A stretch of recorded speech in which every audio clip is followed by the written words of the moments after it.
Baik Bapak Ibu guru hebat angkatan 11, PP yang sudah bergabung sejak dari tadi. Terima kasih sudah mempresentasikan prakarsa perubahan dan juga hasil diskusi yang sudah dilaksanakan di sesi 1 dan kembali di sesi 2 tadi. Bapak Ibu sudah mempresentasikan sesuai dengan waktu yang sudah disepakati, satu kelompok selama 45 menit dan ada umpan balik, ya, umpan balik yang positif, umpan balik yang konstruktif berkaitan dengan prakarsa perubahan. Baik Bapak Ibu, sedikit saya memberikan penguatan berkaitan dengan hasil presentasi dan juga modul 1.3 ini. Izin saya kembali menayangkan bahan tayangnya Bapak Ibu. Apakah sudah terlihat Bapak Ibu? Izin konfirmasi apakah sudah terlihat? Belum Pak. Oh, sudah Pak. Oh ya. Baik. Silakan berikan responnya Bapak Ibu kalau sudah terlihat. Ya. Baik Bapak Ibu, terima kasih.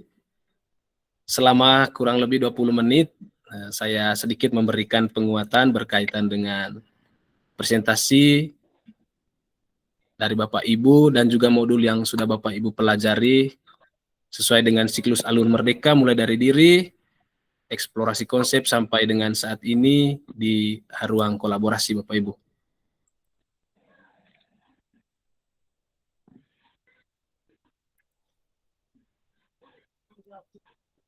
Baik Bapak Ibu, perhatikan baik-baik Bapak Ibu mind maps yang ada pada layar Bapak Ibu, yang tentunya Bapak Ibu sudah tidak asing lagi untuk melihat atau mempelajari modul 1.3 ini Bapak Ibu.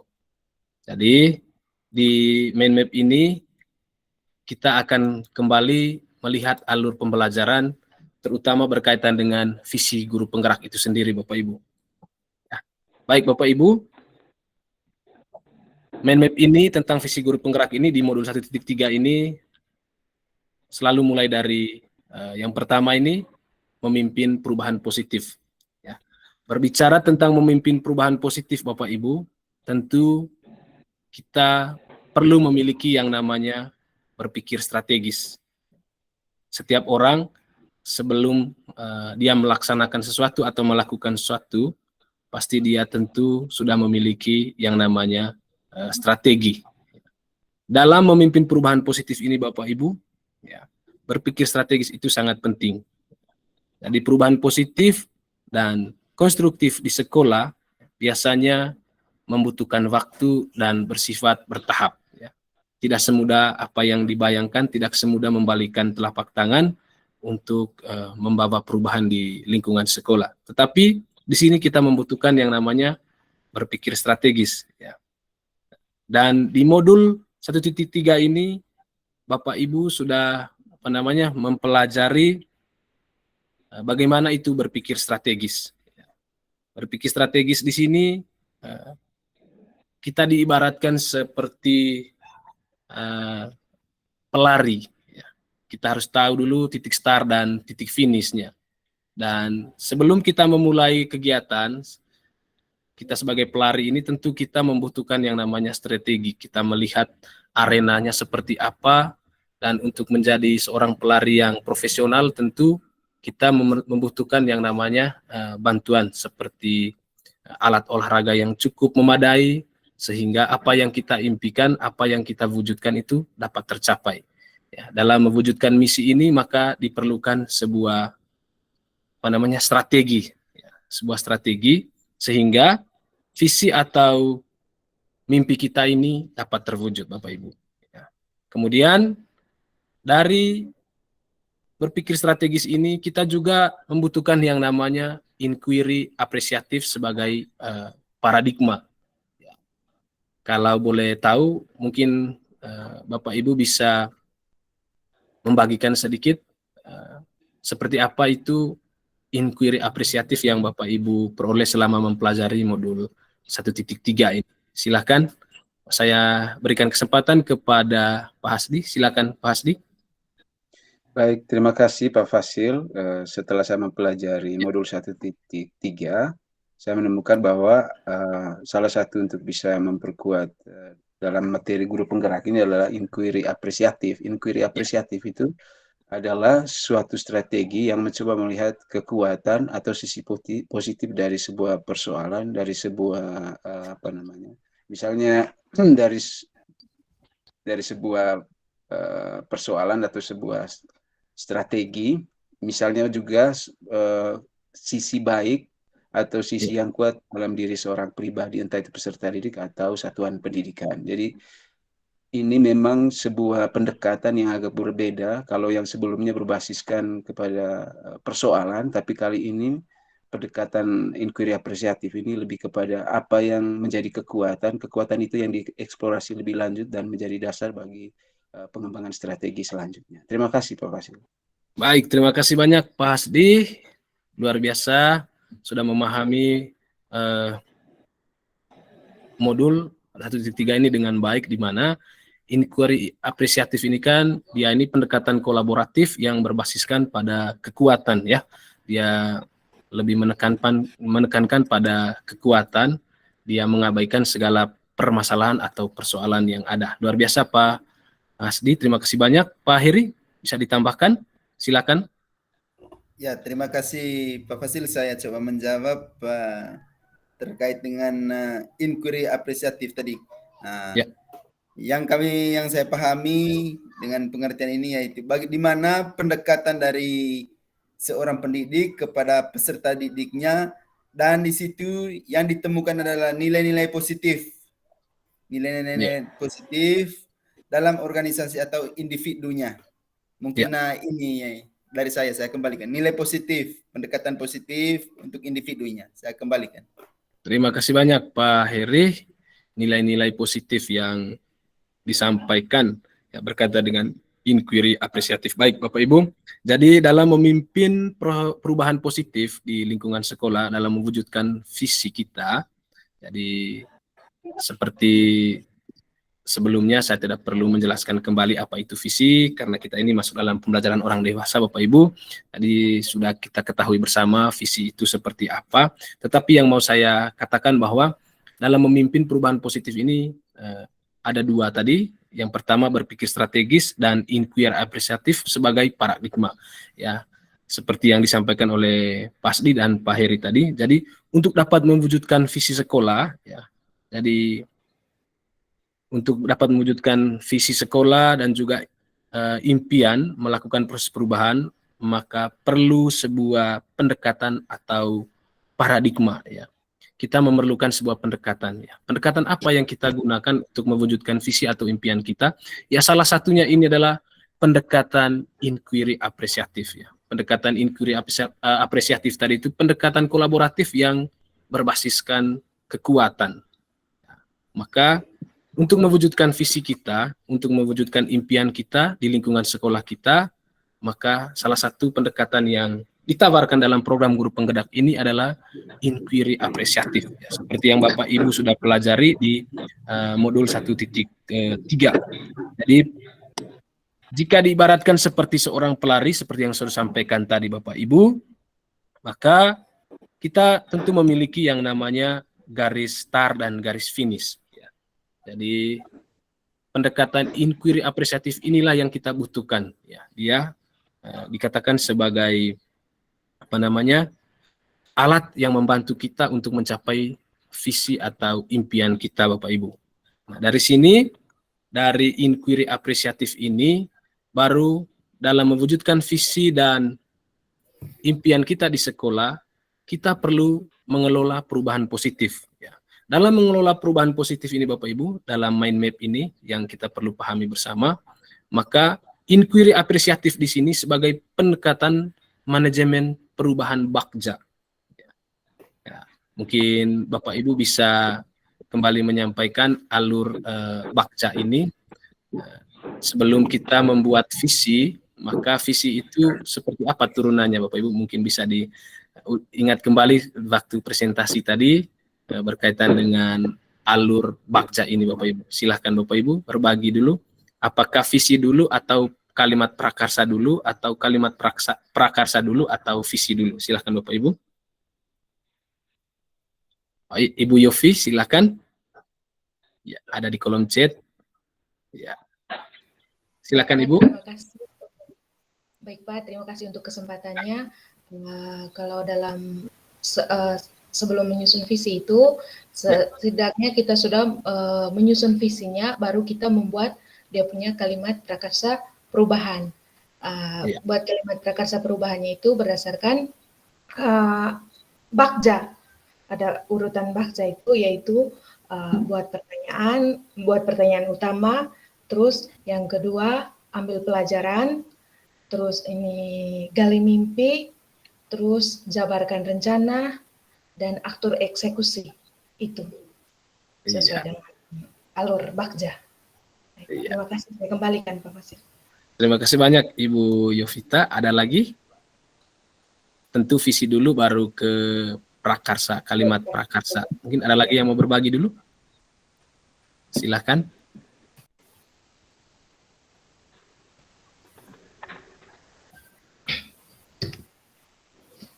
Ada? Pak Icon? Silakan. Baik, terima kasih Pak. Kalau dari saya pengalaman untuk selama ini beberapa hari ini untuk ikut di Bagja, tentang Bagja ini, saya lebih menyusun, yang pertama itu menyusun visi bersama, menyusun visi yang disampaikan kepada teman-teman kelompok ataupun di satuan pendidikan kita. Kemudian setelah itu baru dilanjutkan dengan membuat kalimat prakarsanya, prakarsa perubahannya. Sekian. Baik, terima kasih Pak Icon. Ibu Yofi juga, terima kasih sudah berbagi. Ya, tentu pertama dalam membuat alur Bagja ini kita perlu tentukan dulu visi kita. Ya, visi atau impian kita, apa yang mau kita wujudkan. Kemudian diturunkan menjadi kalimat prakarsa perubahan. Ya. Baik, dalam mengelola perubahan positif ini Bapak Ibu guru hebat angkatan 11 yang saya kasihi dan yang saya hormati, tentu kalau dalam modulnya Bapak Ibu yang kita pelajari di LMS itu ada dikatakan di sana bahwa perubahan di sekolah dapat diinisiasi oleh pihak luar. Tetapi perubahan yang paling penting dan berkesinambungan akan datang dari dalam. Ya, ini menurut Roland Barthes, Improving School from Within, dalam bukunya ya Bapak Ibu, yang Bapak Ibu pelajari di LMS ini. Dia mengatakan bahwa perubahan di sekolah itu dapat diinisiasi oleh pihak luar. Tetapi perubahan yang paling penting itu sebenarnya datang dari dalam lingkungan sekolah atau datang dari dalam diri Bapak Ibu sendiri. Nah, berkaitan dengan inquiry apresiatif sebagai pendekatan manajemen perubahan Bagja tadi, ya, ada yang terlempar tadi, minta maaf. Jadi di sekolah pendekatan IA ini atau inquiry apresiatif ini dimulai dengan mengidentifikasi hal baik apa yang telah ada di sekolah. Jadi dia mengidentifikasi hal baik apa yang telah ada di sekolah. Kita kembali tadi pendekatan kolaboratif yang berbasiskan kekuatan. Kemudian mencari cara bagaimana hal tersebut dapat dipertahankan dan memunculkan strategi untuk mewujudkan perubahan ke arah yang lebih baik. Jadi itu untuk inquiry apresiatif. Kemudian nantinya kelemahan, kemudian kekurangan dan ketiadaan menjadi tidak relevan lagi. Karena dia ini bersifat inquiry apresiatif tadi bersifat kekuatan. Jadi dia berbasiskan kekuatan, jadi semua kelemahan dan kekurangan itu menjadi sudah tidak menjadi relevan lagi. Ya. Kemudian berpijak dari hal positif yang telah ada, sekolah kemudian menyelaraskan kekuatan tersebut dengan visi sekolah, impian dan visi warga sekolah. Kemudian dia menyelaraskan. Kemudian perubahan yang positif di sekolah, Bapak Ibu, tidak akan terjadi jika pertanyaan yang diajukan mengenai kondisi sekolah saat ini selalu diawali dengan sebuah persoalan atau permasalahan. Jadi hendaknya pertanyaan yang sering diajukan ya itu adalah misalnya hal baik apa yang pernah dicapai murid di kelas. Kita memulainya dengan hal-hal yang positif. Kita tidak mempersoalkan permasalahan yang terjadi di sekolah. Kemudian apa pelajaran yang menarik yang dapat dipetik dari setiap guru di kelas. Jadi hal-hal baik yang kita tanyakan, yang kita perlu diskusikan itu untuk mewujudkan visi dan impian sekolah kita ini. Dan dalam modul 1.3 ini Bapak Ibu, kita mempelajari IA ya, atau inquiry apresiatif tadi ini ya, lebih dalam sebagai salah satu model model manajemen perubahan di lingkungan pembelajaran ya.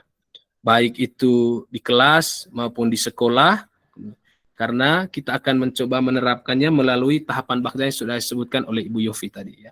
Bagja itu akronim dari B-nya itu buat pertanyaan utama ya. Buat pertanyaan utama, kemudian A-nya ambil pelajaran, kemudian G-nya gali mimpi, kemudian J-nya jabarkan rencana, dan yang ke A-nya itu atur eksekusi. Dan di proses inquiry dalam Bagja ini hendaknya kita berpikirnya defisit ya. Kita berpikirnya defisit ke cara berpikir aset. Kita tidak lagi mempersoalkan permasalahan, tetapi kita lebih berpikir bagaimana kekuatan yang kita miliki. Ya, kira-kira itu mengelola perubahan positif di tahap Bagja ini. Sekali lagi, inquiry apresiatifnya di sini sebuah pendekatan kolaborasi dalam melakukan perubahan yang berbasis kekuatan. Ketika kita melakukan sebuah perubahan melalui tahapan alur Bagja, maka cara berpikir kita itu dari defisit ke cara berpikir aset. Ya. Kita tidak lagi memikirkan hal-hal yang menjadi kendala, tantangan, atau kelemahan yang kita miliki. Tapi kita lebih kepada berpikir aset. Apa kekuatan yang kita miliki dalam diri kita, di dalam diri peserta didik kita, di dalam diri teman-teman guru kita, di dalam diri atau di lingkungan sekolah kita, Bapak Ibu. Nah, di alur Bagja ini pun ya, kita selalu menentukan arah dari pertanyaan yang sudah kita buat. Ya. Dan di modul Bapak Ibu sudah mempelajari ada kanvas Bagja yang Bapak Ibu sudah buat dan sudah dipresentasikan tadi dan sudah memberikan umpan balik. Luar biasa tadi presentasi dari setiap kelompok dalam mewujudkan visi, menentukan satu visi, menentukan satu kalimat prakarsa perubahan yang mencerminkan profil pelajar Pancasila. Ya. Jadi sudah luar biasa, semoga umpan balik tadi itu bisa disempurnakan kembali karena nanti tugasnya akan diunggah pada ruang kolaborasi dan batas akhirnya tanggal 25 Juli Bapak Ibu. Baik Bapak Ibu, saya lanjutkan sedikit berkaitan dengan penguatan dalam diskusi kita pada sore hari ini di ruang sesi 2 ini. Ya, mulai dari mind map tadi, baru dalam menyusun sebuah prakarsa perubahan selalu kita mulai dari nilai-nilai apa yang ada pada diri peserta didik kita. Nilai atau kita ambil dari filosofi Ki Hajar Dewantara. Kita sudah mempelajari modul 1.1 berkaitan dengan refleksi dan pemikiran Ki Hajar Dewantara. Kemudian nilai-nilai yang kita miliki sebagai seorang guru penggerak. Ya. Ada 5 nilai di sana. Kemudian dalam menentukan prakarsa perubahan, kalimat prakarsa perubahan ini hendaknya kita mencerminkan profil pelajar Pancasila. Ada dimensi profil pelajar Pancasila dengan 6 elemennya. Dan tadi Bapak Ibu sudah dengan sangat luar biasa menyampaikan presentasinya mencerminkan profil pelajar Pancasila. Kemudian dari prakarsa perubahan ini, dan hendaknya kalimat prakarsa perubahan ini Bapak Ibu selalu kita awali dengan kata kerja. Ya, kata kerja dengan diksi yang kuat sehingga bisa menggerakkan hati, bisa menggerakkan orang lain. Kemudian dari prakarsa perubahan ini kita menyusun pertanyaan-pertanyaan yang dengan tindakan yang perlu dilakukan Bapak Ibu. Ya. Jadi dari sini, dari prakarsa perubahan, kita melihat apa persoalan yang ada, apa kekuatan yang ada, baru kita buat dalam bentuk alur bakja, ya, alur bakja ini Bapak Ibu. Baik Bapak Ibu, untuk penguatan materi ini saya rasa cukup dulu. Silakan kita kembali berdiskusi kalau memang ada yang belum belum dipahami berkaitan dengan bakja ini. Silakan kita berdiskusi. Saya beri kesempatan untuk kita berdiskusi bersama berkaitan dengan bakja ini Bapak Ibu. Karena bakja ini nanti akan dipresentasikan kembali oleh Bapak Ibu dengan buat visi pribadi, akan dipresentasikan di depan Bapak Ibu kepala sekolah dan juga teman-teman guru di sekolah. Silakan Bapak Ibu, kita berdiskusi untuk menguatkan kembali pemahaman kita terkait modul 1.3 ini. Silakan Bapak Ibu.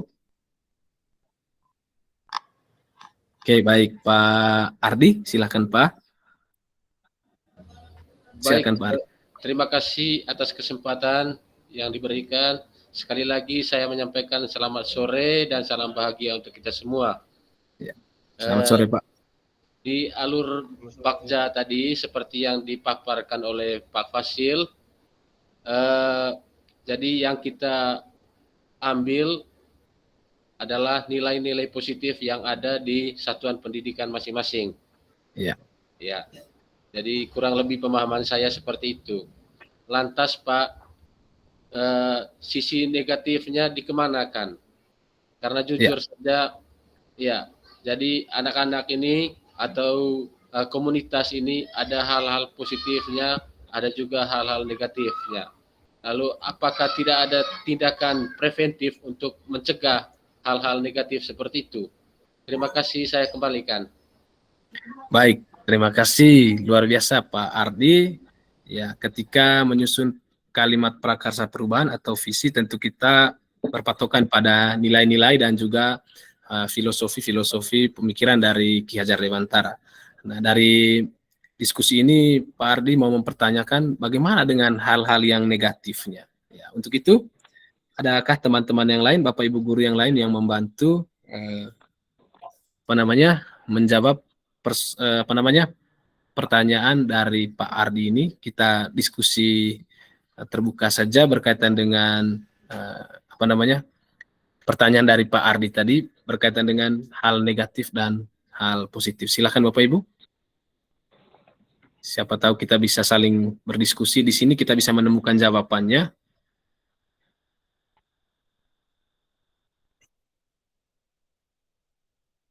Silakan Bapak Ibu, saya buka kesempatan. Pak Yohan, silakan.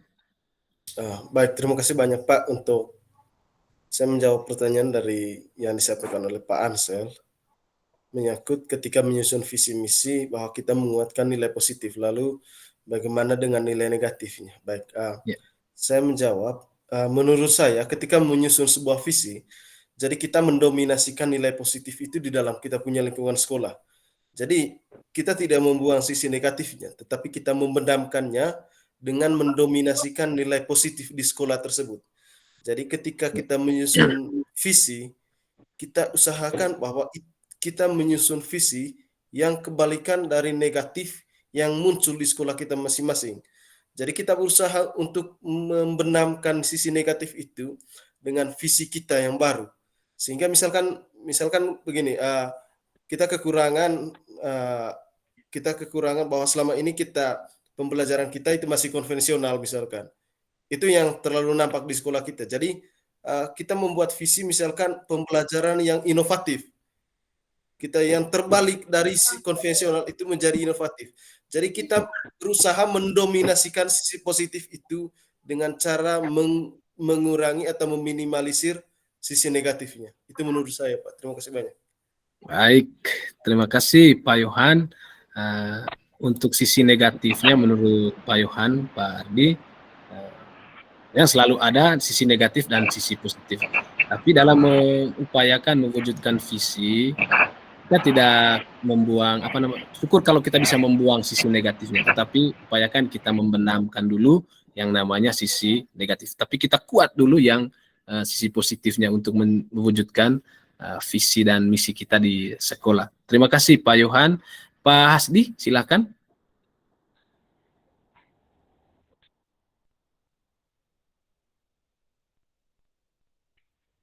Silakan Pak Hasdi. Mic-nya Masih Pak. mute Pak. Baik, terima kasih Pak Fasil. Pertanyaan yang bagus dari Pak Ardi, bahwa dikemanakan persoalan atau Ya. permasalahan ketika yang diapresiasi di inquiry apresiatif adalah sisi kekuatan atau sisi positifnya. Ya. Nah, sebetulnya tidak diabaikan atau dihilangkan. Sebaliknya pendekatan inquiry apresiatif ini sebetulnya adalah tentang perspektif atau perubahan cara pandang terhadap masalah dengan mencari akar penyebab yang berkaitan dengan kekuatan dan potensi yang ada. Jadi masalah itu tetap ada, tapi cara pandang atau perspektif terhadap persoalan itu dibuat, ada transformasi yang berubah. Nah, inquiry apresiatif itu membuka peluang untuk mengidentifikasi kekuatan di balik persoalan. Itu yang pertama. Jadi apa yang bisa digali dari sebuah persoalan? Adakah kekuatan lain yang tersembunyi di balik persoalan yang ditemukan di satuan pendidikan? Yang kedua, inquiry apresiatif itu sebetulnya menggunakan cerita sukses untuk mengatasi persoalan. Lebih baik kita bicara bagaimana menggapai kesuksesan daripada kita terlalu lama berkutat dengan persoalan dan tanpa mencari dan menemukan solusi yang tepat terhadap persoalan yang dihadapi. Kemudian dengan inquiry apresiatif ini kita akan menciptakan gambaran yang positif untuk masa depan. Jadi kalau kita berkutat atau kekuatan kita pada persoalan atau permasalahan yang ada dihadapi oleh satuan pendidikan, kita tidak akan punya kekuatan untuk membentuk atau menciptakan visi yang kuat dan positif di masa depan. Demikian Pak Fasil, saya kembalikan. Baik, terima kasih Pak Hasdi dan Pak Yohan. Ya, jadi benar sekali, kita tidak berkutat pada hal yang negatif dalam merancang sebuah visi, tetapi kita selalu mulainya dengan itu tadi, kita memahami dulu inquiry apresiatif itu seperti apa. Ya, sudah disampaikan tadi bahwa inquiry apresiatif ini kan dia ini pendekatan yang berbasis pada kekuatan. Jadi kita tidak mengabaikan hal yang negatif. Pasti negatif itu selalu ada, tetapi kalau kita merujuk pada modul 1.1 filosofi pendidikan Ki Hajar Dewantara, bahwa di dalam pendidikan guru penggerak ini manusia itu dia terlahir bukan sebagai kertas kosong ya, yang kemudian para guru seenaknya saja menghitamkan garis itu, tetapi pada dasarnya manusia itu kan sudah terlahir dengan ada garis-garis yang masih buram, itu sudah ada garis-garis tetapi masih buram, sehingga tugas kita kan di sini hanya mempertebal garis-garis yang sudah ada itu ke hal yang baik. Kalau misalnya kita berupaya untuk menghilangkan hal-hal negatif yang sudah ada pada diri anak-anak kita. Jadi dalam program guru penggerak ini dia sebenarnya membantah teorinya tabula rasa yang mengatakan bahwa manusia ini lahir sebagai kertas kosong, atau anak-anak didik kita ini sebagai kertas kosong, dan tugas kita adalah membuat kertas kosong itu menjadi berwarna. Tetapi di dalam program guru penggerak ini bahwa dia ini punya teori yang mengatakan bahwa anak-anak ini sebenarnya dia terlahir ini bukan kertas kosong, tetapi dia sudah punya garis-garis. Tapi garis-garis itu masih samar. Kita sebagai guru atau pendidik berupaya untuk menebalkan garis itu menjadi terlihat ke hal yang positif. Kemudian hal-hal yang negatif itu diharapkan kita sebagai guru kita bisa mengurangi atau memburamkan dan bila perlu menghilangkan hal-hal negatif yang ada pada diri siswa kita ini.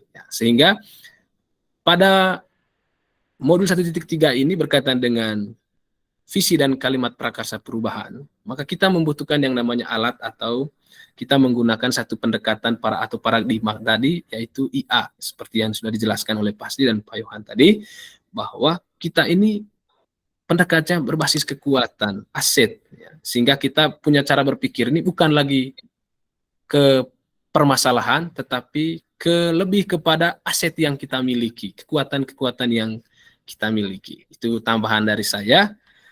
Mungkin ada tambahan lain supaya memperkuat dan Pak Ardi bisa bisa menerima. Terima kasih. Karena ini hanya diskusi, silakan Pak Salu. Oke, Silakan. baik. Terima kasih untuk kesempatan yang diberikan.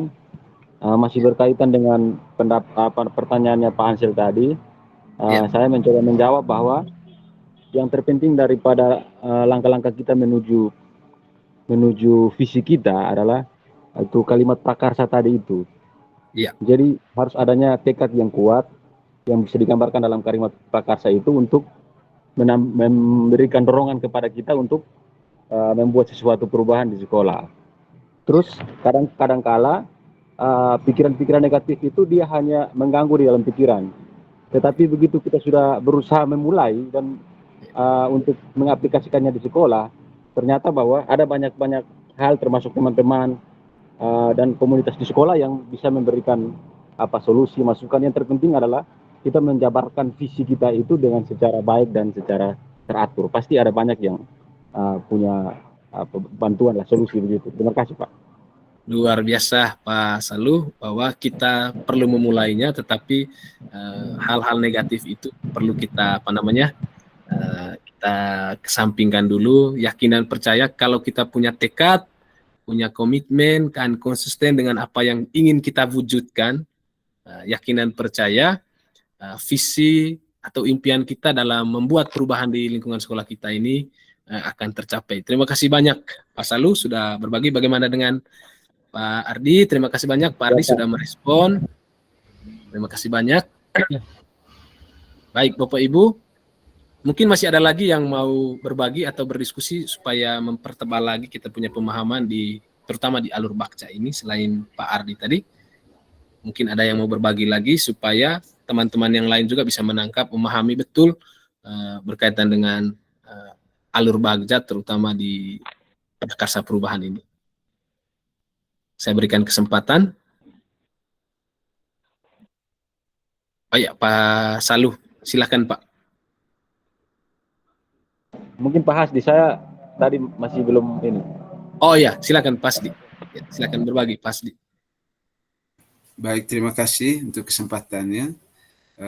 Saya mau menyampaikan refleksi bahwa inquiry apresiatif ini tidak saja bisa diaplikasikan untuk keperluan satuan pendidikan, tapi buat saya pribadi ini bisa jadi masukan ketika saya mencoba melakukan sesuatu, ya entah itu inisiatif perubahan atau pengembangan diri, bahwa ketika saya mencoba mulai dengan masalahnya begini, masalahnya begitu, saya yakin tidak akan jadi apa-apa. Mungkin juga ini bisa menjadi masukan yang berharga bagi kebiasaan kita yang keliru untuk orang Manggarai, bahwa ketika disodorkan sebuah ide kreatif, langsung direspon dengan masalahnya begini, masalahnya begitu. Dan ketika ide kreatif ini dibenturkan dengan persoalan atau masalah, tidak lagi dari sisi aset, maka saya yakin ide kreatif ini menjadi buntu, dan orang yang punya ide kreatif ini kemudian enggan untuk mengajukan ide kreatifnya. Jadi buat saya pribadi, perspektif inquiry apresiatif dengan alur Bakcanya ini menarik untuk bisa diaplikasikan baik untuk keperluan pribadi maupun juga keperluan satuan pendidikan. Terima kasih Pak. Baik, luar biasa, terima kasih Pak Hasdi. Sekali lagi langsung Pak Hasdi merefleksikan modul 1.3 ini, terutama di inquiry apresiatif ini, bahwa ini lebih kepada masukan untuk pribadi, bukan hanya Pak Hasdi saja, tetapi untuk kita semua, bahwa setiap melakukan sesuatu itu kita hilangkan yang namanya masalahnya, tetapi kita selalu awali dengan hal-hal positif, dengan melihat aset atau kekuatan yang ada pada diri kita, sehingga segala persoalan, terutama ide-ide kreatif, inovasi yang muncul itu akan berjalan atau dapat diwujudkan. Baik, terima kasih sekali lagi Pak Hasdi sudah merefleksikan berkaitan dengan pendekatan inquiry apresiatif ini. Dan kita juga mau mendengarkan dari Pak Icon. Pak Icon, silakan Pak Icon. Baik, terima kasih atas kesempatannya Pak. Kalau dari saya, tanggapan saya tentang inquiry apresiatif ini adalah, kalau di satuan pendidikan kita masing-masing, tentunya pemikiran yang berbeda akan memicu sebuah permasalahan. Tetapi diperlukan pemahaman yang baik, diperlukan penjelasan yang baik dari kita sebagai Ya. CGP untuk bisa memberikan pemahaman yang sesuai sehingga segala masukan dan juga tanggapan dari teman-teman bisa menjadi solusi yang baik dari permasalahan. Sebab masukan dari teman-teman itu juga ada berupa yang baik, masukan yang baik dan juga yang tidak baik, termasuk juga penyebab terjadinya masalah. Sehingga kalau saya lebih mengambil pesan-pesan yang baik atau mengambil inti-inti yang baik dari setiap masukan, baik itu masukan yang bagus maupun yang dari sisi negatifnya. Terima kasih, Pak. Luar biasa Pak Icon, bahwa kita perlu menerima, kita perlu terbuka dengan hal-hal yang baik, masukan-masukan yang baik, saran yang membangun tentunya Pak Icon ya. Jadi itu yang kita butuhkan sehingga kolaborasi kita itu berjalan dengan baik. Luar biasa Pak Icon sudah mengambil simpulan berkaitan dengan inquiry apresiatif ini. Baik Bapak Ibu, saya rasa untuk modul 1.3 ini berkaitan dengan alur bakja dan inquiry apresiatif ini, kita semua sudah memahaminya.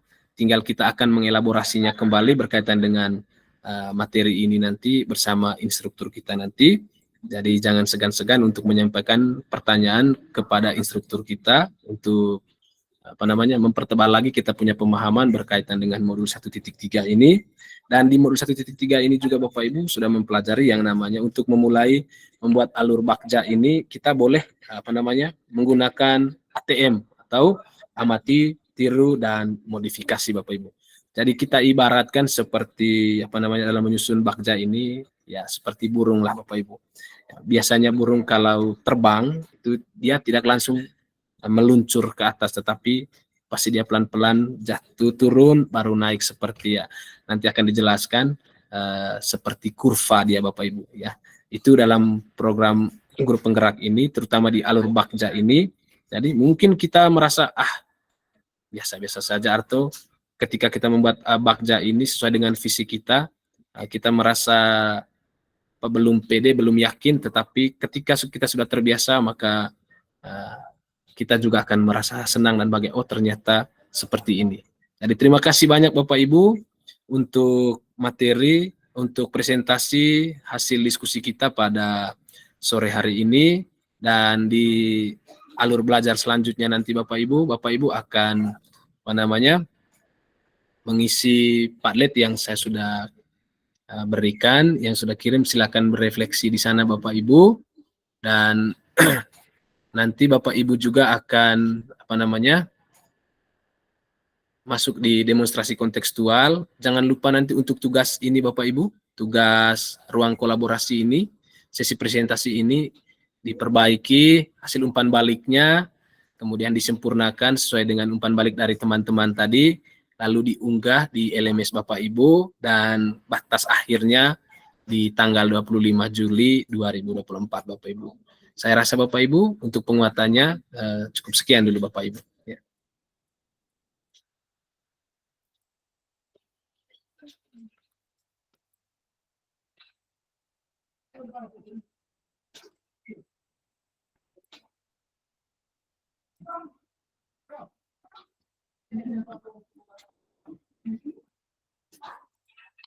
Oke Bapak Ibu.